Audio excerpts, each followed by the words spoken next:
السلام علیکم ورحمۃ اللہ وبرکاتہ۔ آج کی اس ویڈیو میں ہم آپ کو بتائیں گے کہ خون بند ہونے پر نماز اور روزہ فرض ہونے کی تفصیل۔ عورت کی ماہواری کا خون نماز کے آخری وقت میں بند ہوا ہو تو اس پر یہ نماز فرض ہونے کی کیا شرط ہے؟ اگر رمضان المبارک میں بالخصوص آخری شب میں خون بند ہوا ہو تو اس دن کا روزہ فرض ہوگا یا نہیں؟ اس کی تفصیل یہ ہے کہ اگر 10 روز سے کم خون کی عادت ہے تو نماز فرض ہونے کے لیے یہ شرط ہے کہ خون بند ہونے کے بعد نماز کا وقت ختم ہونے سے پہلے جلدی سے غسل کا کیا کرے، غسل جو ہے غسل کا فرض ادا کرے،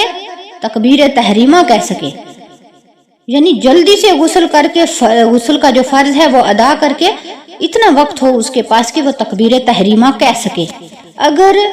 جہاں غسل کی سنتیں ادا کرنے کا وقت نہ ہو،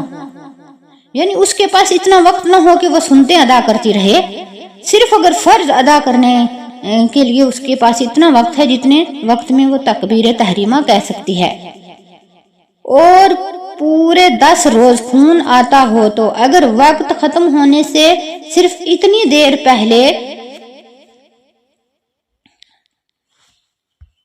10 روز پورے ہو گئے جس میں بغیر غسل کیے صرف تکبیر تحریمہ کہہ سکے تو یہ نماز فرض ہو گئی۔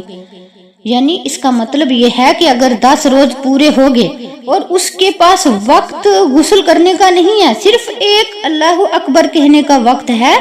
تو وہ جو نماز ہے اس وقت کی اس کے اوپر نماز فرض ہو جائے گی، اس کی قضا کرے گی، وہ نماز فرض ہو جائے گی اور اس نماز کی وہ قضا کرے گی۔ روزے کا بھی یہی حکم ہے کہ پہلی صورت میں صبح صادق سے پہلے فرض غسل کے بعد تکبیر تحریمہ اور دوسری صورت میں صرف تکبیر تحریمہ کا وقت پا لیا ہو تو اس کا جو روزہ ہے صحیح ہوگا، ورنہ نہیں۔